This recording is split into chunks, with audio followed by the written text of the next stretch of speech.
Gaming and BS episode 172 coming to you Wednesday, January 3rd, 2018.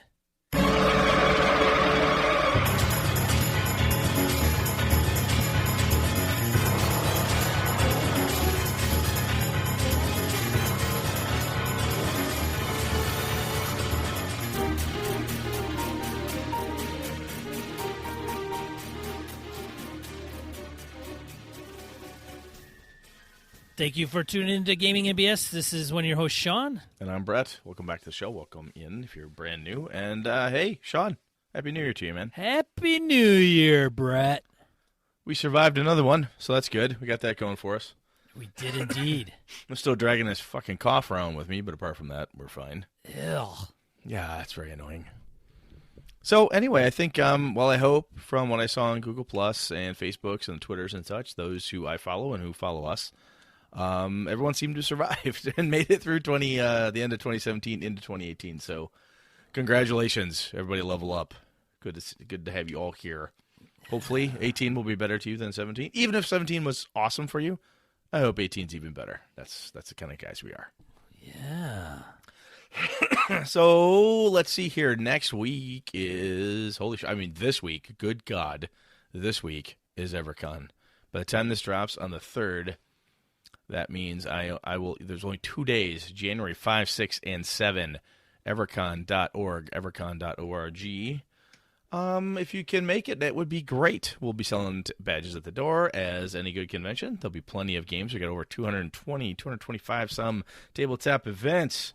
We got guys like Alex Camera running games. We got some damn cool shit. Chris Steele's going to come up, do some fun for us. I got Corey Wynn running some cool games. Kevin Lovecraft is going to be up there playing. So, yeah, it's going to be a damn good time. I think my boy AJ is actually trying to whip up a little either card game or some kind of one-shot D&D he wants to run. So that could be fun, too. But anyway, plenty of good stuff happening. Hopefully, I can see some BSers there. That would be great. As I said last time, if you catch me and I'm like, oh, my God, so good to see you. I'm sorry I have to run. That's unfortunately the curse of the con organizer. I won't be able to bullshit as long as I'd like. But hopefully I will get to see you there. Oh, another announcement on the Brett side of things. Excuse me. Avalon Kickstarter. I had a meeting with Sean Merwin, who's doing some of the editing for us, and because he's part of Encoder Designs, and Chris Nizak and I, the three of us met, talked about some components. Sean was very excited, which made me all the happier. He's got some really good insights, being the Down with D&D guy, the guy who Baldwin Games and all that stuff. He knows his shit inside and out. So it's some really good pointers and some good next steps to getting through the editing process and so on. I don't have the date for the Kickstarter launch yet, but getting closer and closer. Now that the new year's here, and once I get past Evercon, we'll be leaning on that. And once I have the actual launch date, I will let everybody know. I think that's about it. Sean, you got anything, man? I do not have anything. We got to go back to work tomorrow, don't we? Yes. Having a long weekend is super nice, but the office, man, it just sucks. It totally does. Let's talk about random encounter stuff. All right. That brightens the mood. Random encounter. All right. You want to start? You want me to start? You start. I got a cough. All right. So, a follow-up from Andy Hall on Google+.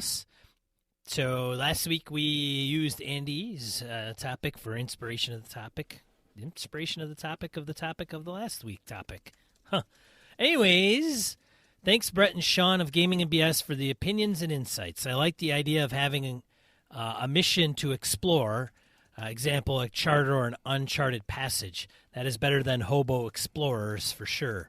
I think you're right that you want to have buy-in from your group before you start a campaign arc that features some open-ended exploration, and maybe you need to explain why that exploration can be fun.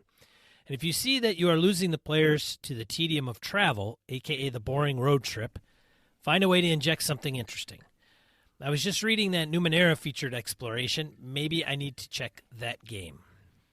You know, Andy, even if you look at Numenera and say, wow, I don't want to run that game, or wow, I don't think my group will play this game, or I hate the mechanics, or I love the mechanics, whatever you look at it, I'm still, a big proponent, as I tried to say, in the last episode of steal those bits and pieces, right, man? I mean, if Numenera has some great exploration ideas, info that you think would really help you make such a thing even more fun for you and your players, steal that shit and use it, man. That's what I say. All right, Blake Ryan commented also on episode 171. Excuse me. Blake says the best wilderness encounter I ever did, party where 8th plus, and got hired to raid Yuan-Ti nests in the Swamp Islands. While trekking around, they came across a glade full of statues. After examining them, the players realized the statues were the last 3 campaigns' worth of characters. You should have seen the shocked look on their faces. That's awesome, Blake. So they found ways to restore them to life, extracted a hefty fee for the raid. They figured out that the same person mentoring some of them had been an ongoing villain to other teams. One of their names was Igwilv / Tasha from Greyhawk. Ugh, good lord. Good double cross, man. They expected another combat encounter and got a large twist in the campaign direction. Good stuff, man. I like that. That definitely breaks up the tedium. You find, hey, that's my old dwarven fighter. What the hell's this about? That's good stuff. Bravo. All right. Crimfan comments on exploration. Hexcrawl can be fun or incredibly tedious. A lot of it depends on whether the system is set up to support it and whether the GM and players are on board with it. I'm currently running Adventures in Middle-earth, the 5e port of the One Ring by Cubicle 7, which has fairly elaborate journey rules that provides numerous situational modifiers to make the trip to wherever you're going interesting. I've made river crossings dangerous, for instance. No monsters involved at all, but a bunch of skill checks with game mechanical consequences in the event of failure. One example I played in was the classic Lost Caverns of Sojkanth. We did in the early aughts in a Greyhawk campaign.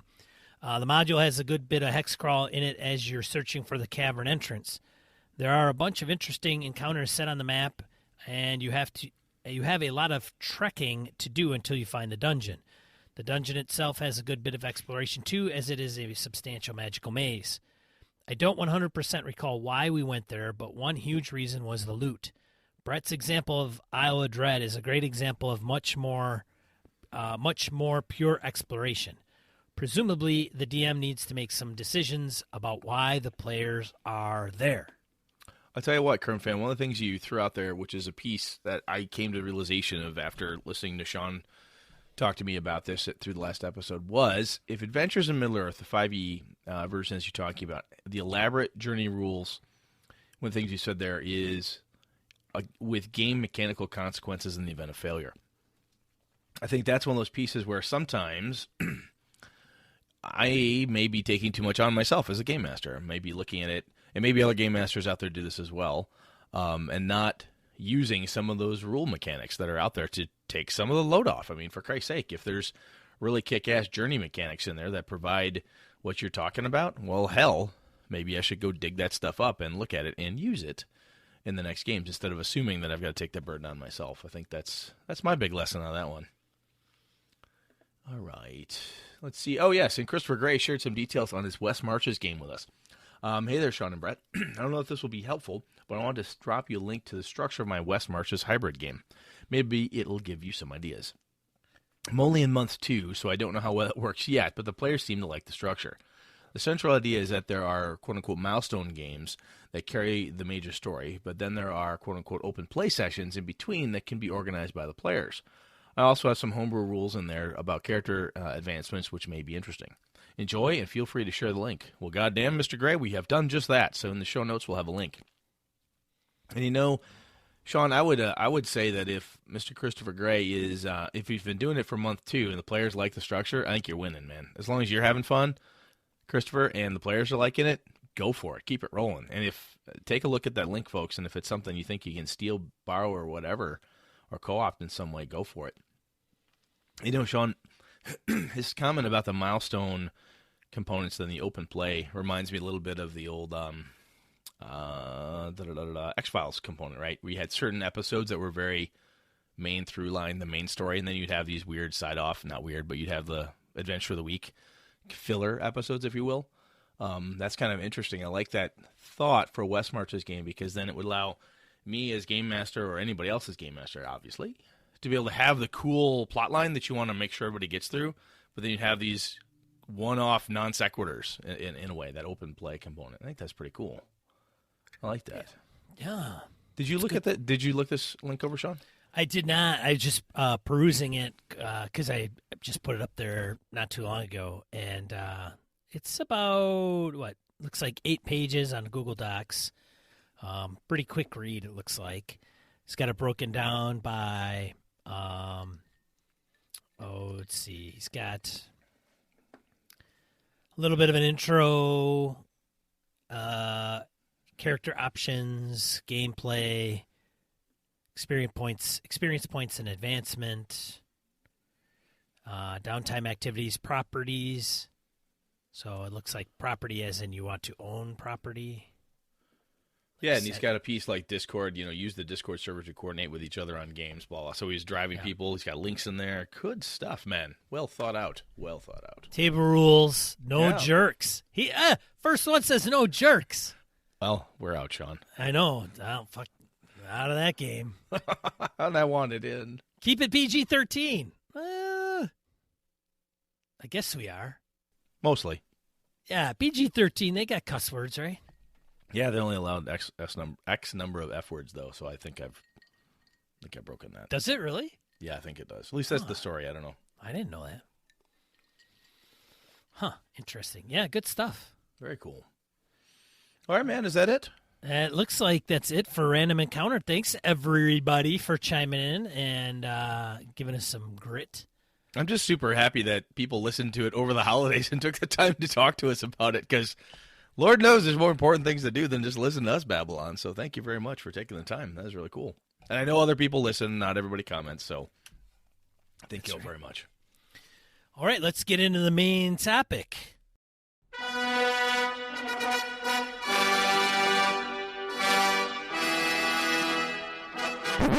All right, Brett, what are we talking about this week? Well, as is my wont, when I finally have some time, I like to catch up on certain things during holiday breaks. I try to catch up on some podcasts I may be behind on, and Matt Colville is a guy I like to follow on YouTube.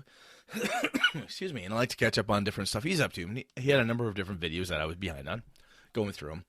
And a piece I had kind of inspired me for this topic was this whole concept of meeting in a tavern.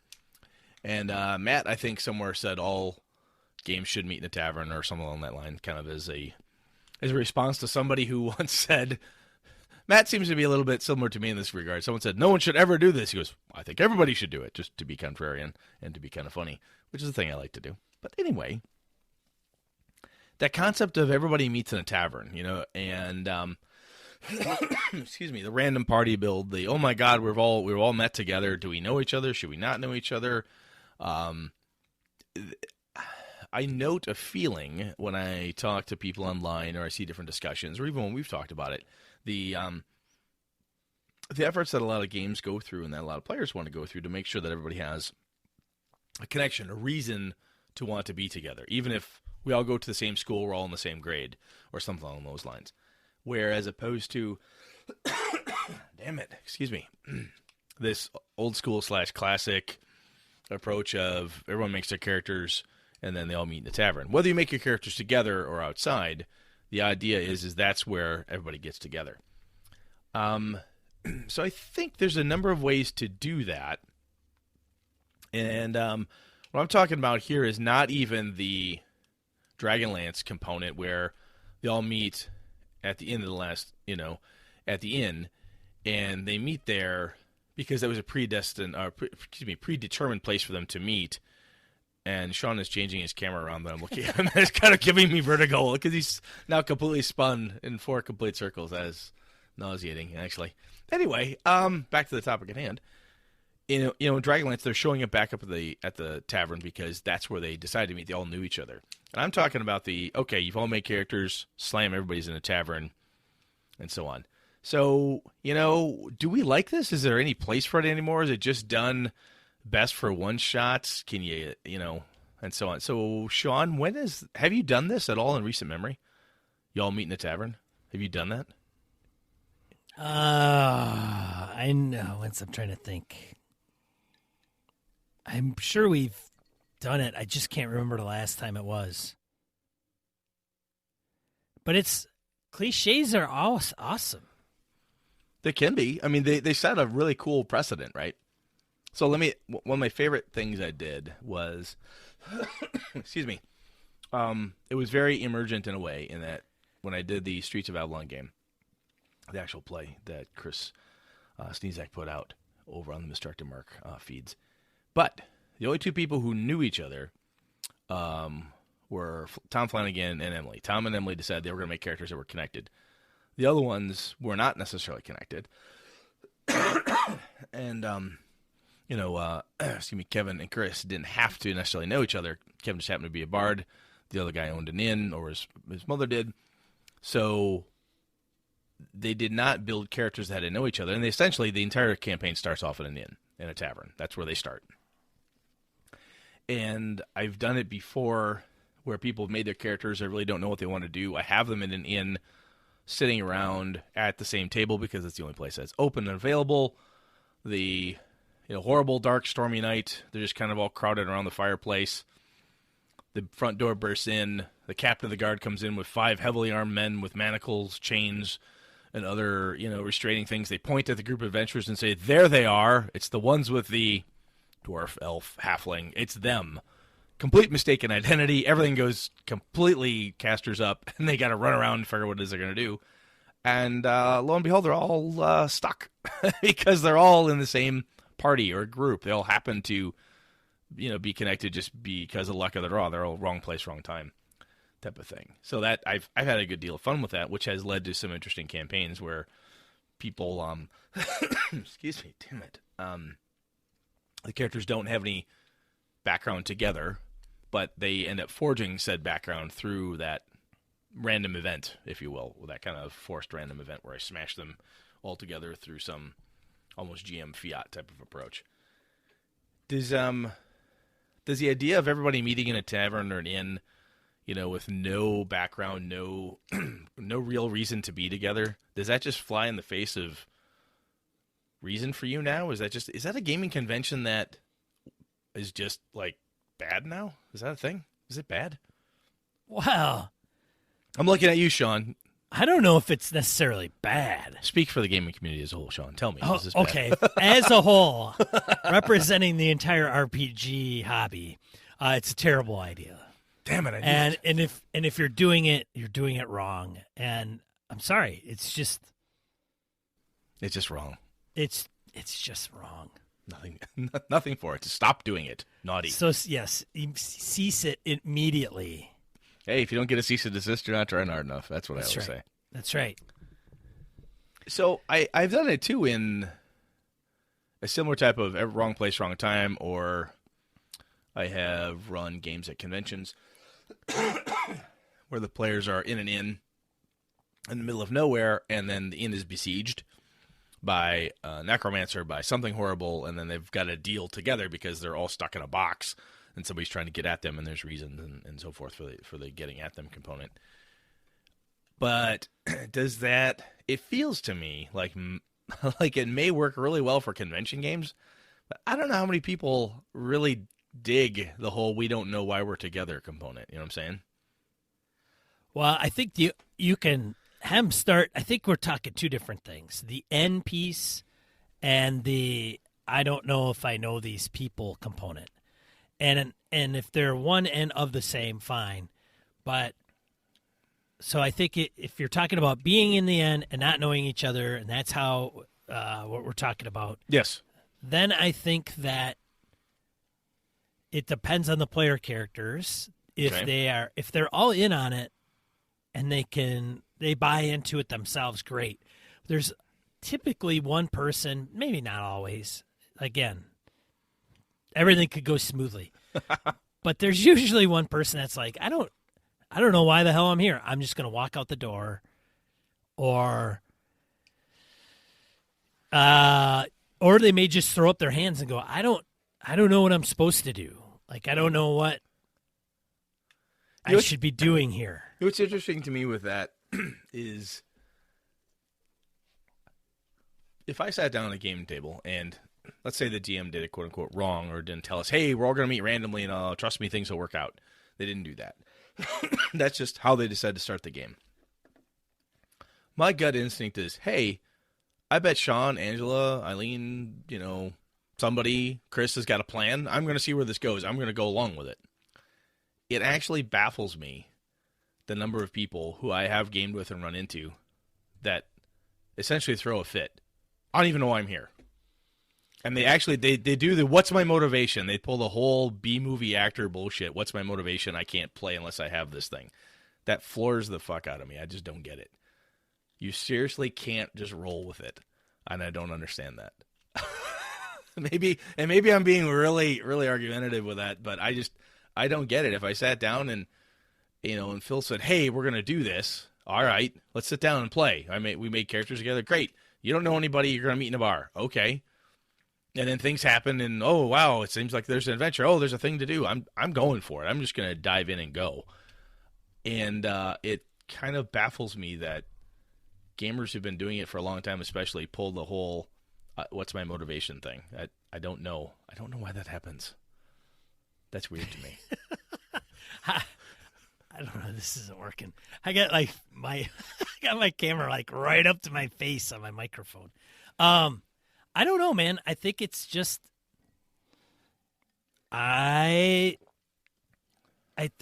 get into that sometimes as well as a player, where I can buy into it to some degree, but I also have to kind of understand what the hell's going on.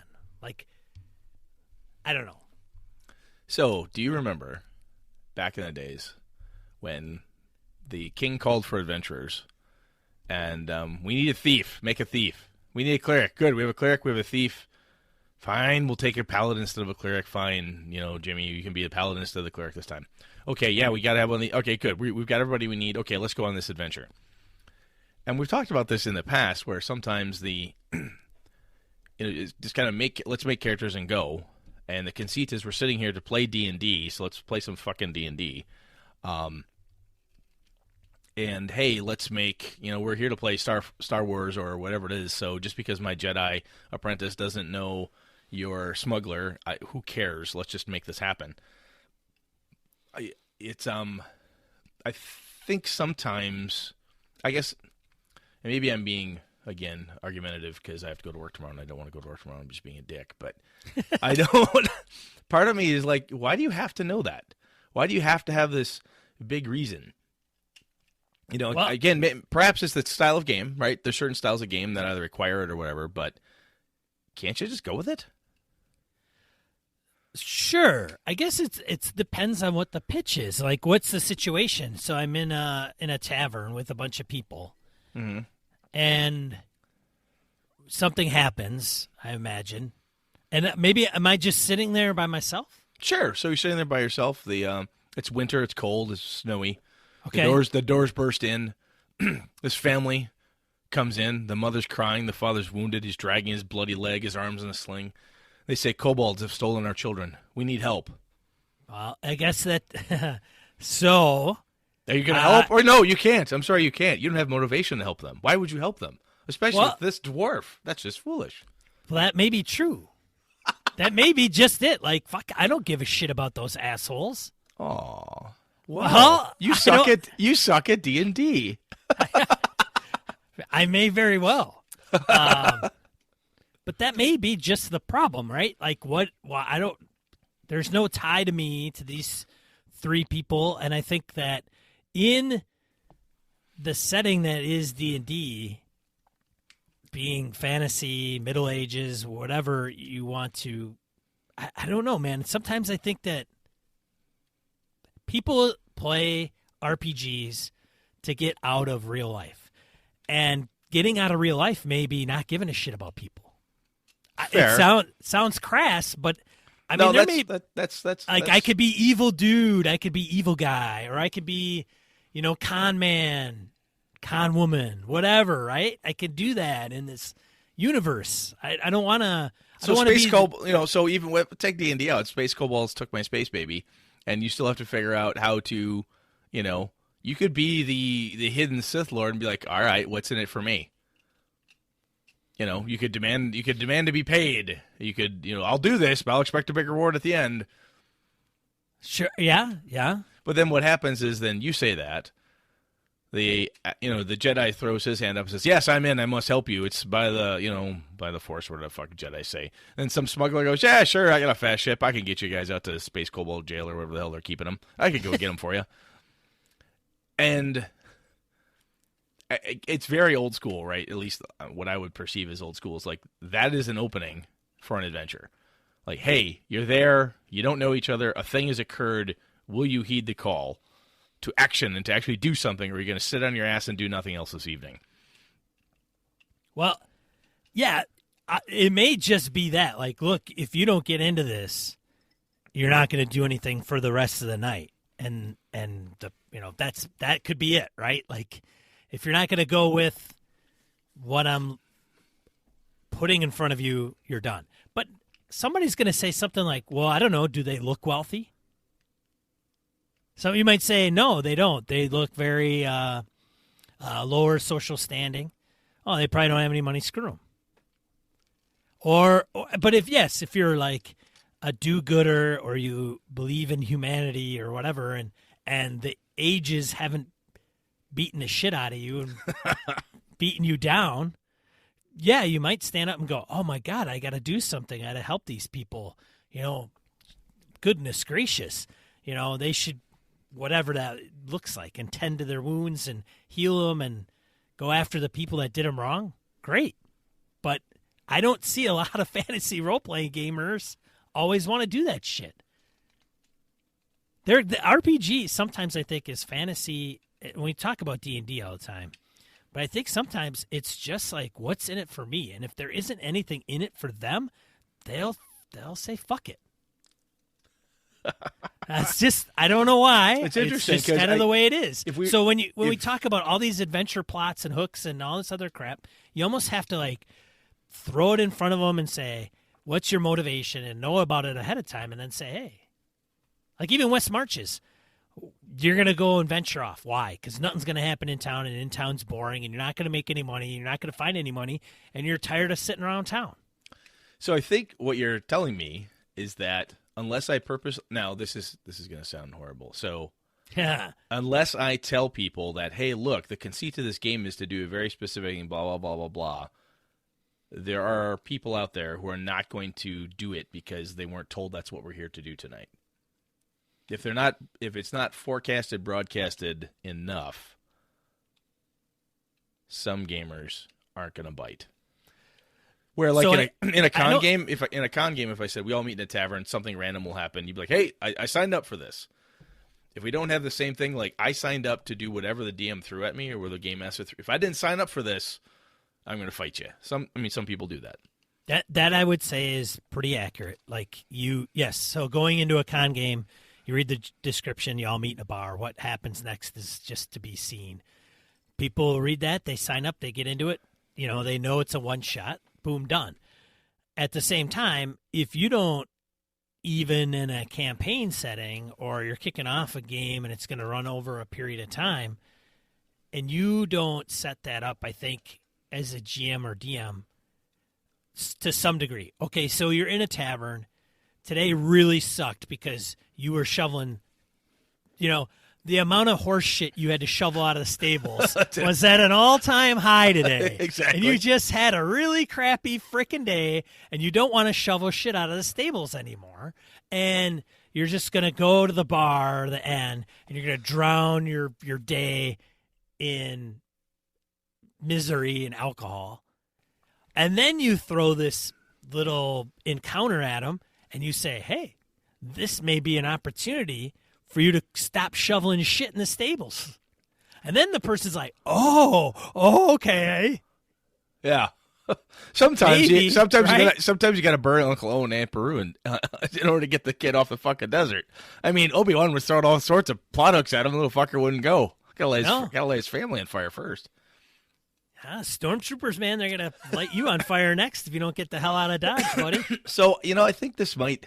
So my hidden question, perhaps, now that's coming to my head, is: are we, do you think, more sophisticated as gamers now? I mean, if you remember seriously, in what we expect at the gaming table, I see this in my kids.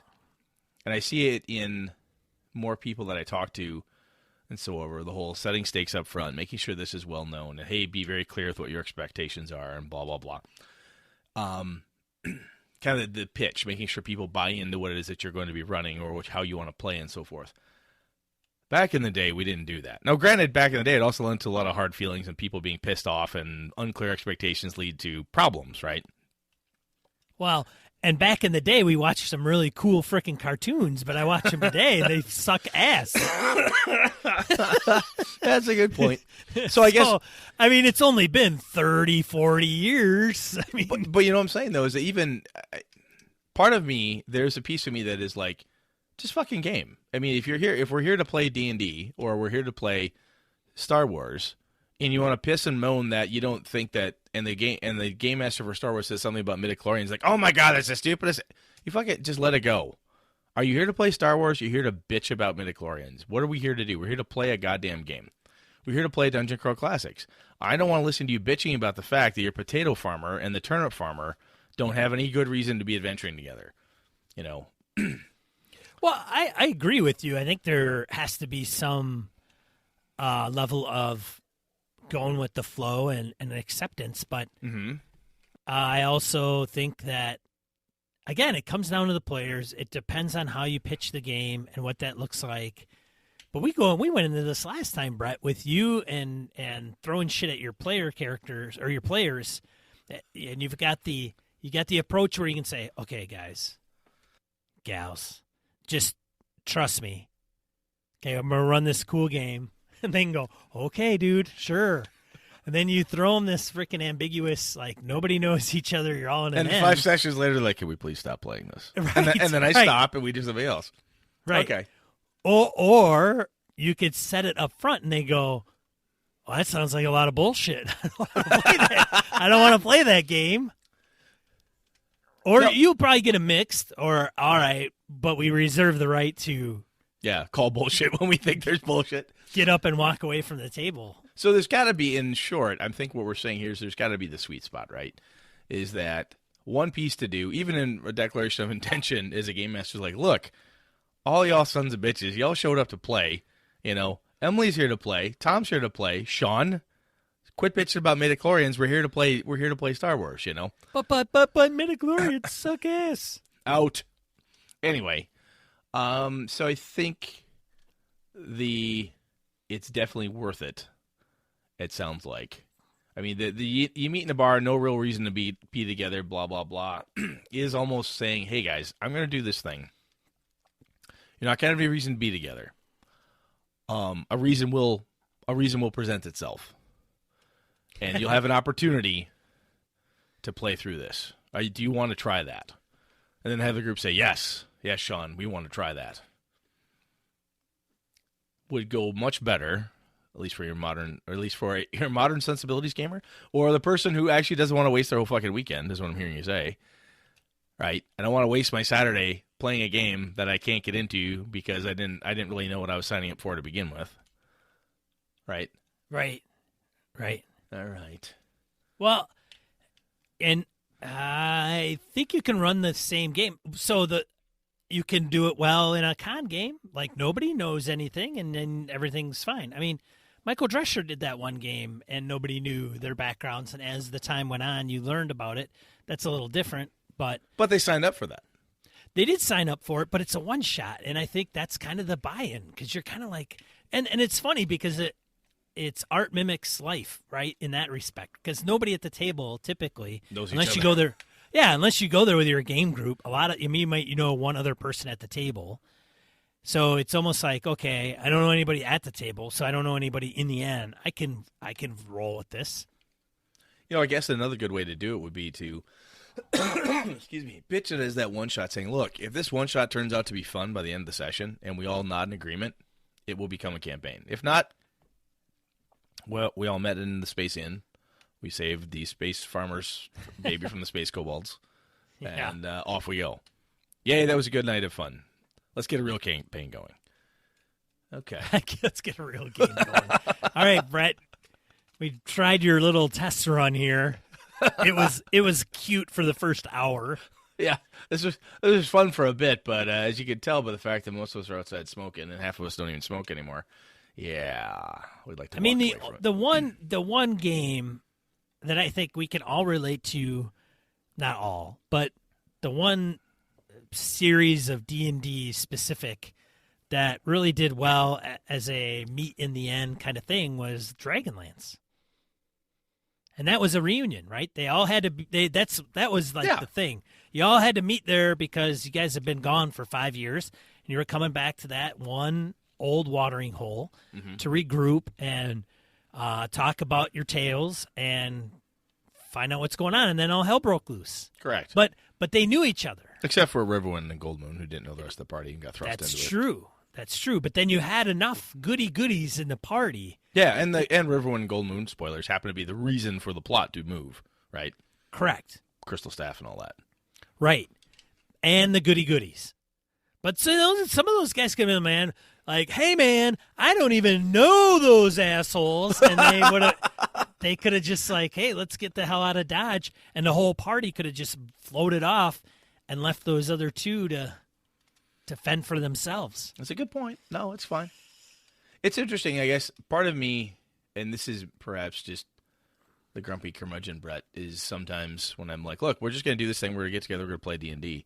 And I think if that is perhaps the grumpy curmudgeon Brett when he wants to do that, I need to say, look, I'm going to run a one-shot. We're going to play White Plume Mountain. Everybody bring some characters.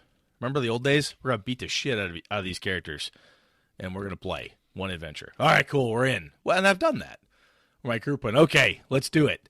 And no one gave two fucks about why they knew each other, why they were there to attack White Plume Mountain. I gave them some cock and bull story about why they needed to be there, and they were in. They didn't care. But it was a one-shot. What? And everybody signed up right out of the gate. So I'm talking myself out of my argument here, but okay. Yeah, there's a whole lot of games when we played. I mean, shit, Doc's game, the Red Wizards of Thay, shit, I don't even know how that got kicked off because I think I came in, the nights got switched, and so I came in after they started the game. But I mean, you go to the Tales from the Yawning Portal book. Yeah. And if you want to just throw down an adventure, you don't have to necessarily have any, like, there doesn't have to be a common bond amongst all the players. You could just say, okay, you're all gathered here today because you're going to get sent on this adventure. Or you can do like Pharaoh. I think Pharaoh starts out while you're in the middle of the desert. Like, there's no talk about how do I know these dickheads I'm with. It's just assumed you know each other somehow or another, and that you're going to go forth and adventure, and you're going to help each other out because you're better off as a team than an individual. I mean, if you want, but you always get one asshole that like plays that loner out that tends to dick shit up. But yeah, the rest of the characters should just kill him because he's a dick. But right. Hey, so if we take that idea, right, and we want to have some crazy-ass crossover fun, we go back to episode 171, and we say, hey, Isle of Dread, bitches. All of you on a ship, you're crash land here. Good luck. Survive now. You have no reason to be here other than the fact that you all crash landed here. Do you want off this rock or not? You're the only 5 people who lived. Knowing they're going through the Isle of Dread, though. Yeah, so again, I think... Because if you just sprung that on them, Brett, they'd be like, WTF. But if you said, hey, I'm going to send you through here. This is the adventure. I'm going to send you through the Isle of Dread. And they'll be like, okay. See, part of me looks at that and says, why would you WTF me? Just fucking, you're here. You came to play D&D tonight. You came to play whatever tonight. Why are you arguing with me? Because I want to play in a city. I want to play in a city. Oh, okay. I want to play in a city, Brett. I'm thief guy in the city. I see. Okay. I don't want to be in the woods, but on an island. This is bullshit, man. All right. Okay. All right. I want to be in the city. All right. So you're. I got one a wizard's tower, Brett. All right. You whiny little kid. All right. I mean, how long are we going to be on this thing? I mean, like how many sessions? Am I stuck in this fucking Isle of Dread? You prick. All right. I mean, if it's like just this one session, that's cool. We have fine, like as long as we get out of here, by 8:00.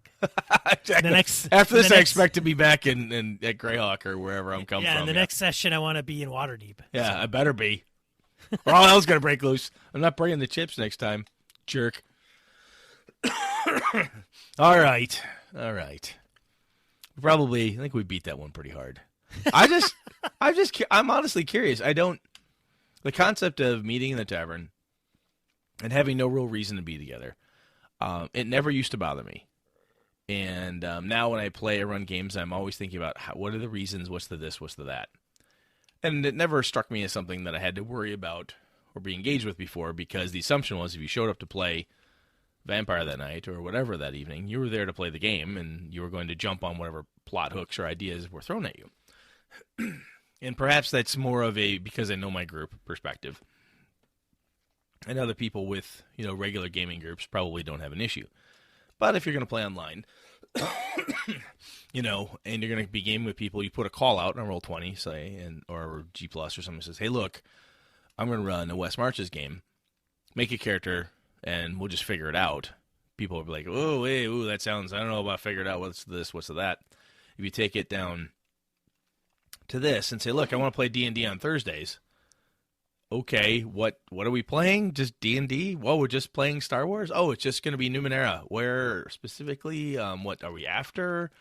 I think I jokingly said it, but I do. I guess it's kind of tongue-in-cheek meaning that we are more sophisticated as gamers, even kids today. Ha ha ha! Because no matter how shitty the video game, no matter how shitty whatever the thing is, there's a reason why your character's in Fallout. There's a reason why your character is in whatever game it is you're playing. There's a reason. And whether or not the kids, well, especially my kids anyway, when they're playing Skyrim, going off and doing whatever the fuck they want to do, it has nothing to do with the actual plot. They're just having fun. But they started with a reason. And I think it probably makes more sense to have a reason of some kind, at least for the initial buy-in, to say, look, even if you do the whole trust me, I'm going to do something wacky here, guys. Ange, don't worry, it'll be okay.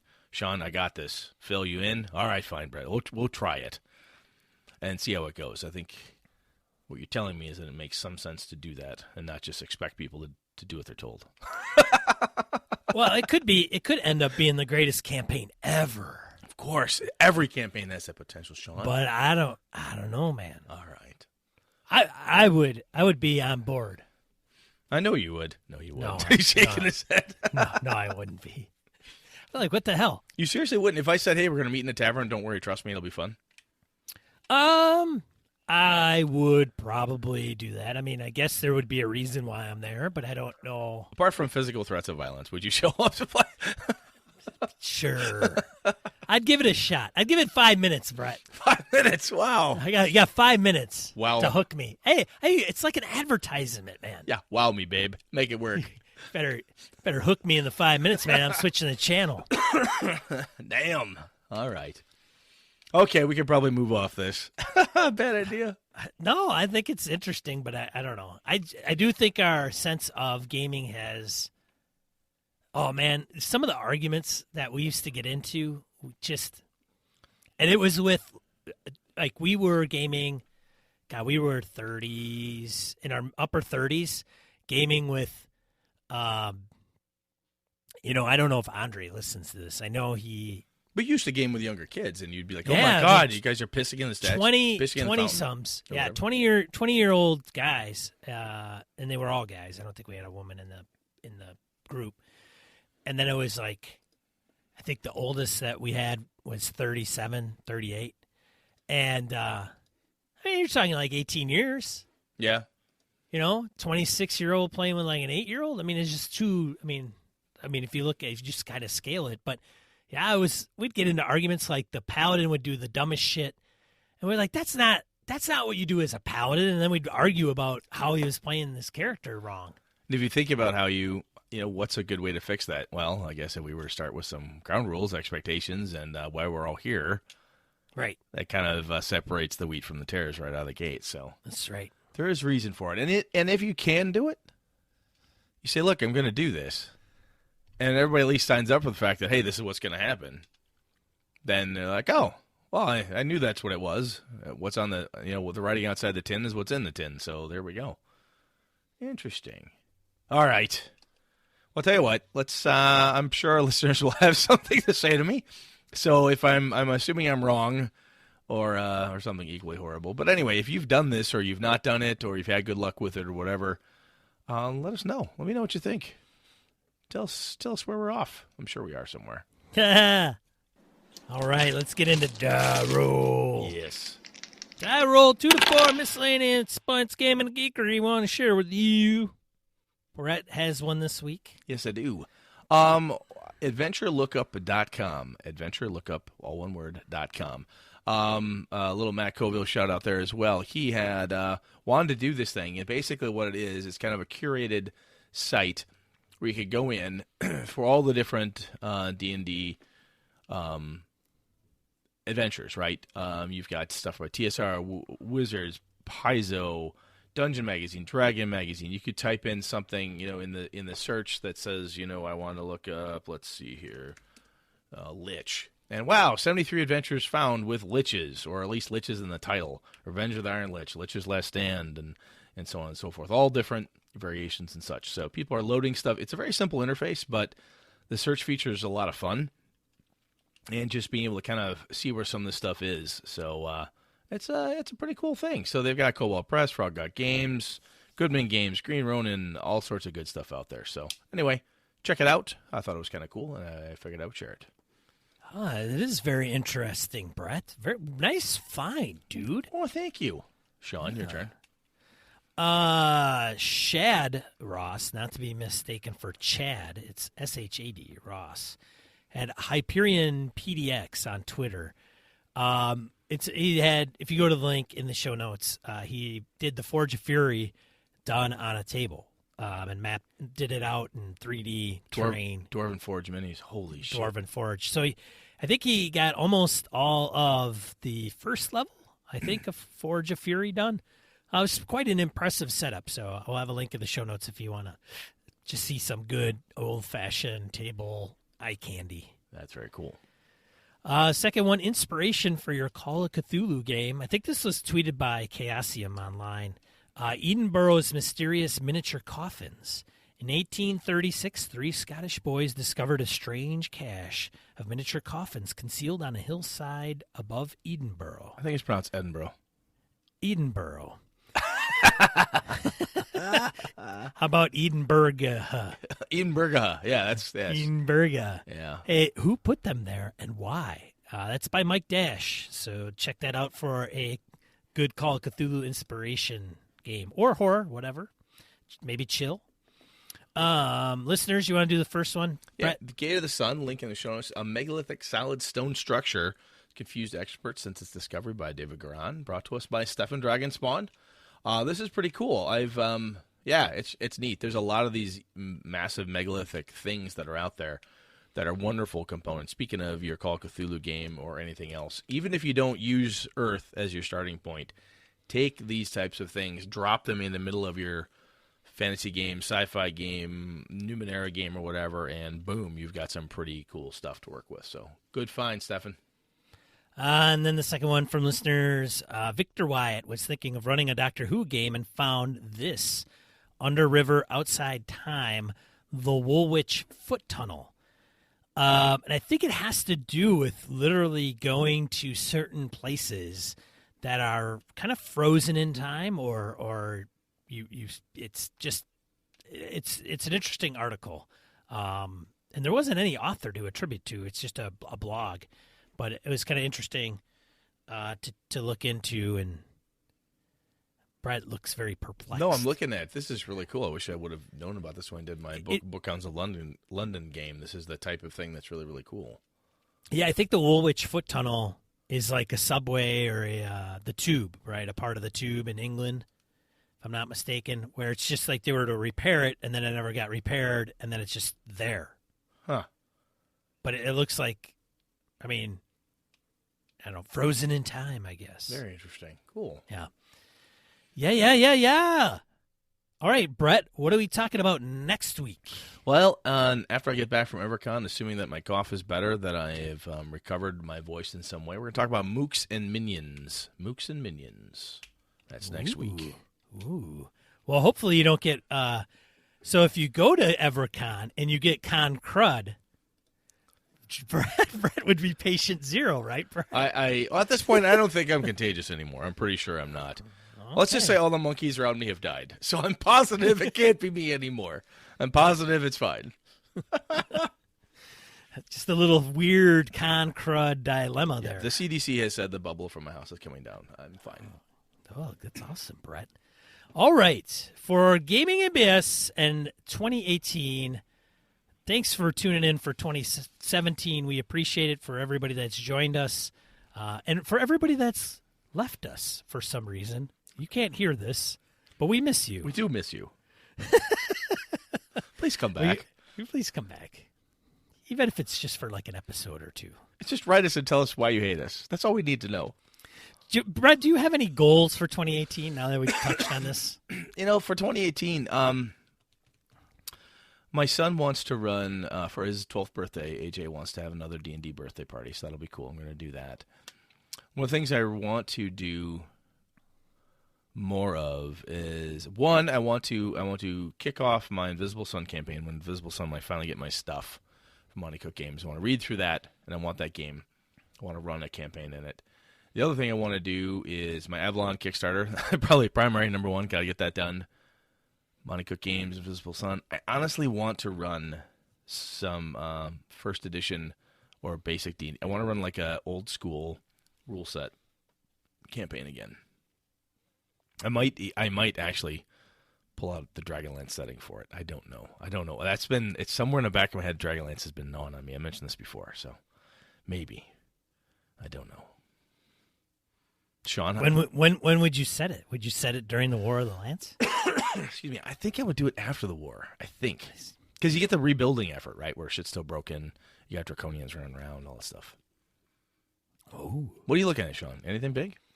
I gotta play Cold Shadows. It's been really itching at me. Kevin Lovecraft wants to play. Ooh, yeah. You and I need the game this year. We did a little bit last year, but you and I have not had a regular campaign together. We need to do that. I think that's a goal. Damn it, it's a goal. Okay, Brett. Easy.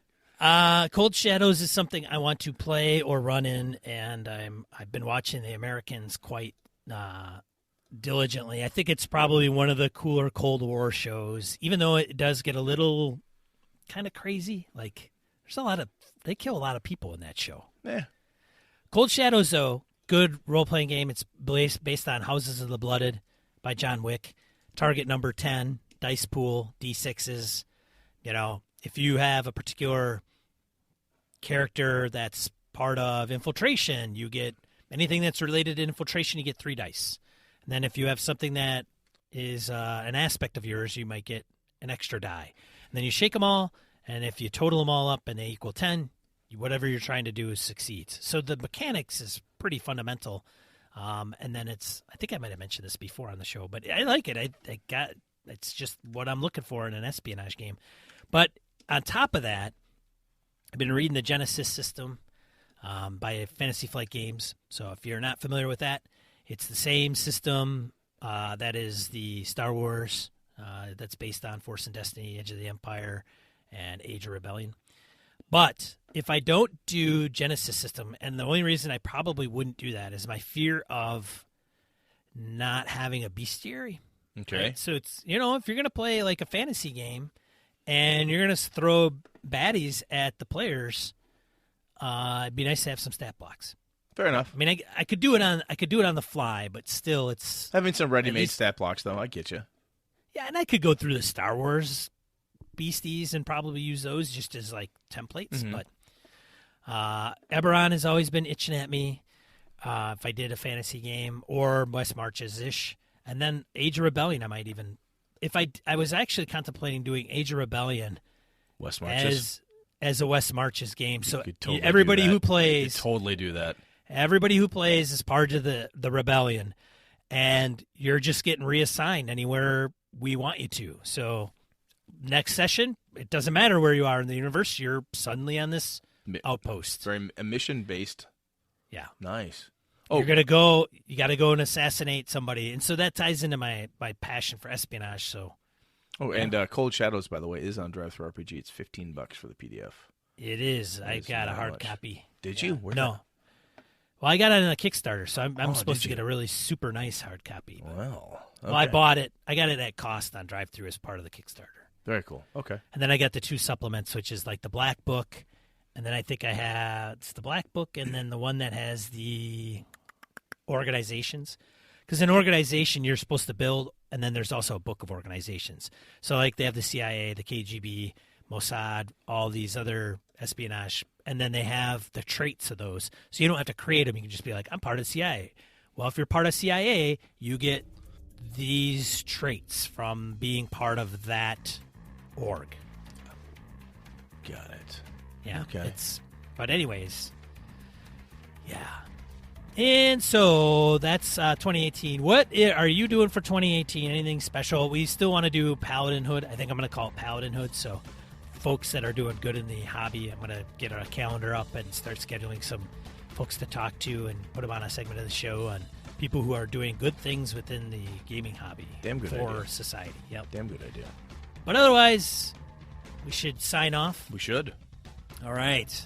So again, for Gaming MBS, I'm one of your host, Sean. And I'm Brett. Good night and good game and all. This episode of Gaming MBS brought to you with the help from the following friends of the show.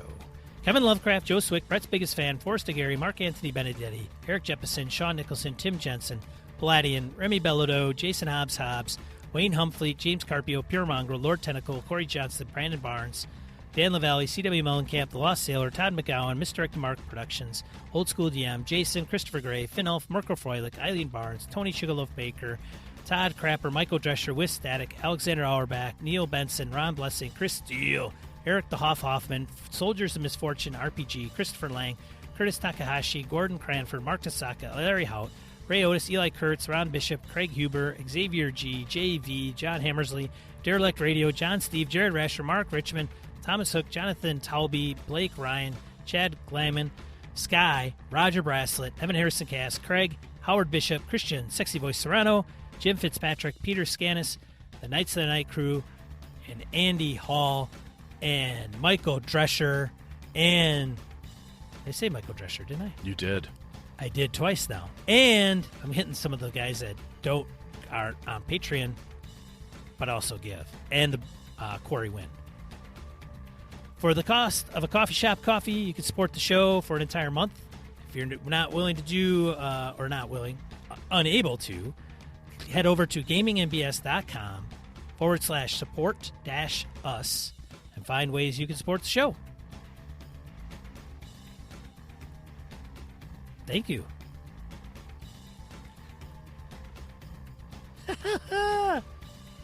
Oh my God. This has been a Litterbox Studio production.